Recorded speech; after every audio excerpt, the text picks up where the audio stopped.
just can't look at one of the Lord's. Selamat datang di Lapak Cerita Emak. Kali ini, Emak akan membawakan film Books of Blood yang di dalamnya terdapat 3 alur cerita film tapi saling berkaitan. Jangan lupa like dan subscribe agar Emak semakin semangat. Di awal film, kita akan diperkenalkan seorang gadis yang bernama Jenna yang tinggal di sebuah rumah di tepi pantai bersama kedua orang tuanya. Jenna memiliki penyakit langka, yaitu pendengaran yang sensitif, sehingga sekecil apapun suaranya akan terdengar oleh Jenna. Jenna sudah menghentikan obat yang menurutnya tidak akan ada perubahan, sehingga penyakit Jenna semakin parah. Dissolve the food in my mouth? I mean, how can I? Malam hari, Jenna mendengar percakapan kedua orang tuanya yang berencana mengirim Jenna untuk mengobati penyakitnya. Ide itu muncul karena Jenna berhenti mengonsumsi obatnya. Saat kedua orang tuanya tertidur, Jenna mengambil seluruh uang kedua orang tuanya yang ada di brankas, di mana kini Jenna berniat pergi dari rumah karena tidak ingin pergi untuk pengobatan yang direncanakan orang tuanya. Jenna pergi ke halte dan memesan tiket yang jauh dari kediamannya. Namun di sana, Jenna bertemu dengan seorang pria tua yang tengah menguntitnya. Karena merasa takut, Jenna masuk ke dalam bus. Namun pada saat bus berhenti, Jenna melihat orang itu lagi yang berada di halte, kini sedang masuk ke dalam bus. Takut terjadi sesuatu, Jenna keluar dari bus sebelum pria tua itu mengejarnya. Jenna masuk ke dalam warnet untuk mencari informasi tentang kos atau penginapan di sekitarnya. Setelah dirasakan mendapatkan penginapan yang cocok, Jenna pergi ke sana yang ternyata dimiliki oleh sepasang suami istri. Di penginapan tersebut, sudah ada satu orang pria bernama Gavin. Saat Jenna akan tidur, ia mendengar suara aneh di kamarnya. Saat mendengar suara tersebut lewat tembok, serangga keluar dari sela-sela. Saat berbalik, Jenna terkaget karena Ellie tiba-tiba ada. Ellie mengajak Jenna makan malam bersama. Di saat makan malam, serangga keluar dari sela-sela lantai rumah. Ellie membawa serangga tersebut dan membuangnya keluar. Gavin dan Jenna berbincang di ruang tamu, saling bertukar cerita. Lalu Gavin berencana membawa Jenna berkeliling di universitas besok dan janjian di kafe. Lantas mereka bertukar nomor telepon. Saat akan pergi tidur, Jenna seperti melihat Ellie dan Sam yang berada di kamarnya. Namun, Jenna tidak bisa menggerakkan tubuhnya seolah kaku. Dan ternyata, itu hanyalah mimpi Jenna semata. Jenna bangun dari tidurnya dan melihat Ellie serta Sam yang sibuk dengan tanaman-tanamannya. Lalu setelah itu, Jenna pergi ke coffee shop untuk menepati janjinya dengan Gavin semalam. Sayangnya, Gavin belum juga datang. Jenna mengirim pesan kepada Gavin, tapi tidak dibalas. Saat akan pergi dari kopi tersebut, Jenna melihat pria tua itu yang mengikutinya di bus.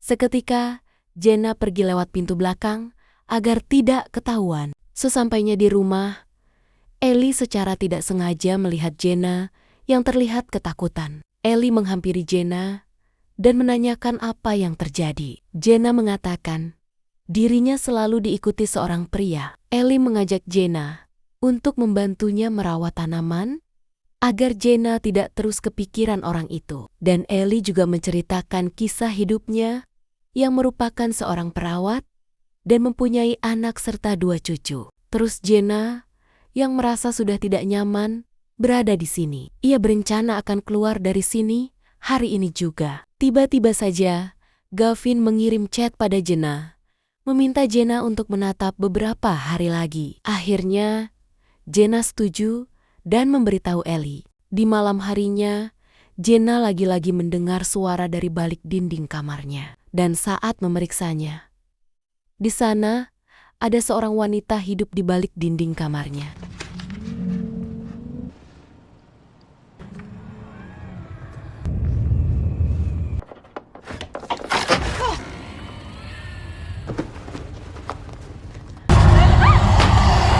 Gavin yang mendengar teriakan Jenna, ia mengirimkan pesan kepada Jenna dan menanyakan apa yang telah terjadi. Jenna membalas pesan Gavin, menyuruh pria itu untuk menghubungi polisi. Namun sayangnya, ponsel Gavin dipegang oleh Ellie. Selama ini yang membalas pesan Jenna adalah Ellie. Sementara Gavin sudah berada di balik lantai kayu rumah Ellie. Ellie mengetuk pintu kamar Jenna, bertanya apa terjadi sesuatu. Jenna tidak menjawab pertanyaan Ellie. Jenna bersiap akan menyerang Ellie dan kabur dari sini. Setelah memukul Ellie, Jenna mencari jalan keluar. Namun semua akses keluar sudah terkunci. Sam pun berhasil menangkap Jenna dan langsung dibius oleh Ellie.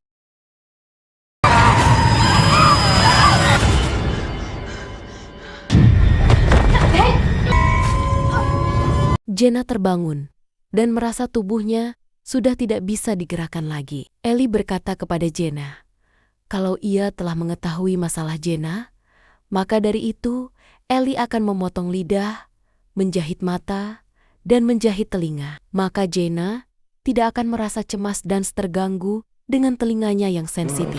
Ellie berjanji akan merawat Jenna dengan baik di balik dinding atau di lantai rumah ini layaknya tanaman. Saat mereka akan menjahit mata Jenna, tiba-tiba suara bel rumah berbunyi. Ellie membuka pintu. Ternyata itu adalah pria yang selama ini menguntit Jenna. Dia adalah Baslam yang hendak mencari Jenna. Di sini pun akhirnya terungkap bahwa Baslam adalah ayah dari mantan kekasih Jenna yang bunuh diri. Namun naas Baslam harus merenggang nyawa di rumah itu. Singkat cerita, secara bersamaan, Jenna bisa menggerakkan tubuhnya. Efek dari obat bius itu sudah mulai menghilang. Jenna berusaha kabur lewat jendela. Jenna lantas kabur dan bersembunyi di gudang. Jenna melihat seorang pria tanpa tangan dan kaki yang membuat Jenna syok dan pergi masuk ke mobil Baslam, berniat kabur menggunakan mobil itu. Namun sayang sekali Ellie dan Sam keburu datang dengan membawa tubuh Baslam ke dalam mobil. Tanpa mereka ketahui, Jenna bersembunyi di belakang. Ellie dan Sam membawa mobil itu dan memasukkannya ke jurang, membuat kejadian tersebut seperti sebuah kecelakaan. Jenna yang ada di dalamnya pun ikut terjatuh. Kemudian, di tempat lain kita diperkenalkan kepada wanita bernama Mary, yang merupakan seorang dosen. Mary mengalami kesedihan berkepanjangan lantaran sebelumnya anak kesayangannya meninggal akibat leukemia. Mary yang sudah tidak semangat untuk menjalani hidupnya, datanglah seorang mahasiswa bernama Simon yang mengaku bisa membuat Mary berkomunikasi dengan anaknya Miles yang sudah meninggal. Di sini Mary yang tidak percaya hal seperti itu membuat Simon berkata kalau dia akan membuktikannya kepada Mary dengan membuat ritual untuk berkomunikasi dengan arwah Miles yang sudah meninggal. Singkat cerita, hari di mana ritual itu tiba, Simon akan melakukan ritual tersebut di dalam sebuah ruangan dan disaksikan oleh orang banyak di balik jendela kaca. Kemudian, Simon pun melakukan ritualnya yang membuat lampu padam dan terdengar suara jeritan dan juga siksaan. Beberapa saat kemudian, lampu kembali menyala. Di sana banyak sekali coretan di dinding, sementara Simon pingsan di dalam ruangan tersebut. Di antara banyaknya coretan itu, Mary melihat coretan dari Miles yang mengatakan bahwa dirinya tidak tertidur mami. Sejak hari itu, Mary mulai percaya kepada Simon. Dan dia juga mengajak Simon untuk datang ke rumahnya. Di sini, Mary sangat berterima kasih kepada Simon karena telah membuatnya berkomunikasi dengan anak kesayangannya. Dan setelah itu, mereka pun semakin dekat dengan menjadi sepasang kekasih. Seiring berjalannya waktu, Mary melihat Simon berselingkuh di rumahnya. Mary meminta penjelasan tentang apa yang dilihatnya tadi. Simon berkata kalau mulai bosan dengan Mary. Dan Simon juga berkata bahwa ritual waktu itu adalah settingan semata. Mendengar hal itu membuat Mary kecewa dan marah. Mary lebih memilih pergi ke kamar anaknya untuk menenangkan diri. Saat berada di kamar anaknya, Miles benar-benar hadir di sana. Miles meminta Mary membawa Simon kepadanya. Simon mendatangi Mary, meminta maaf atas perbuatannya kemarin.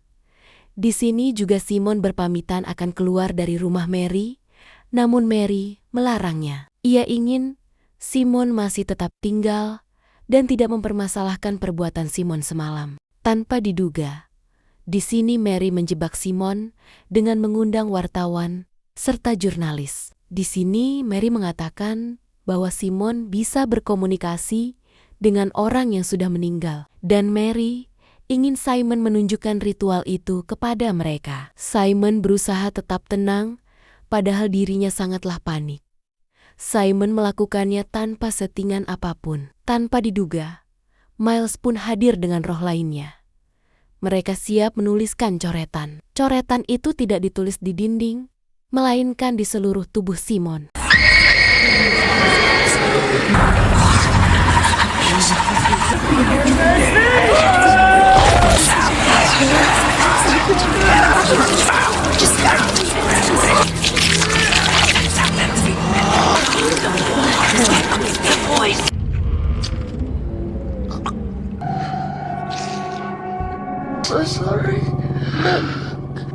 Cerita pun berpindah kepada seorang pria pembunuh bayaran bernama Bennett. Dia di sana untuk menagih hutang kepada seorang pria. Karena pria itu tidak mampu membayarnya, hal itu lantas membuat Bennett membunuh pria itu. Namun sebelum tewas, pria itu memberitahukan sebuah buku yang nilainya jutaan. Dari sana Bennett dan temannya bernama Steve meluncur pergi mencari buku tersebut yang berada di jalan Tollington, tempat terkutuk dan tidak berpenghuni. Mereka mulai memasuki kawasan itu.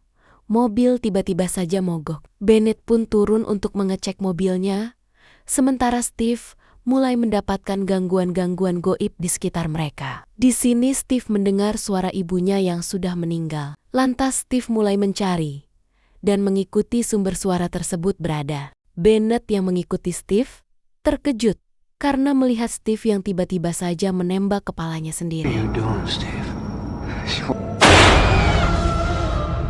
Singkat cerita, Bennett melanjutkan mencari buku itu sendirian, walaupun banyak hal-hal aneh yang dia temui. Dan kemudian, Bennett menemukan sebuah rumah yang berpenghuni. Dia pun masuk ke dalam rumah, yang ternyata itu adalah rumah Mary yang sedang bersama Simon.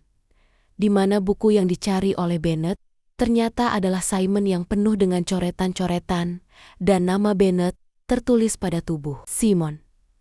Dalam artian, Bennett sebentar lagi akan mati. Will not be the last to seek the book of blood.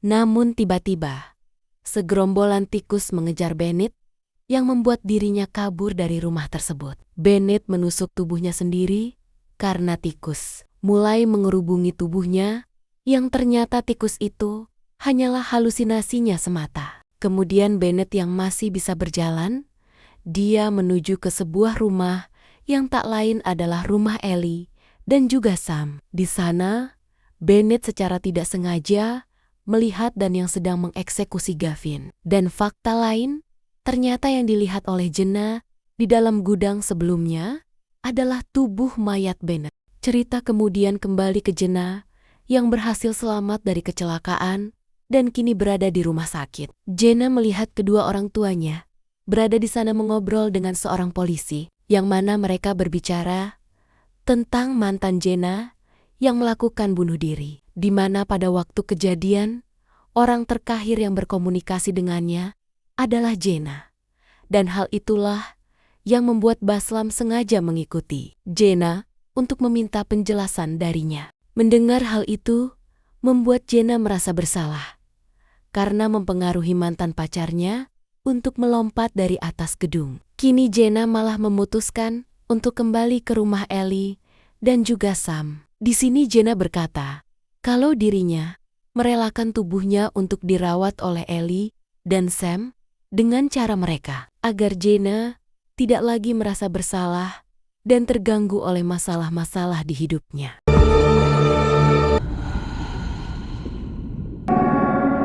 So many.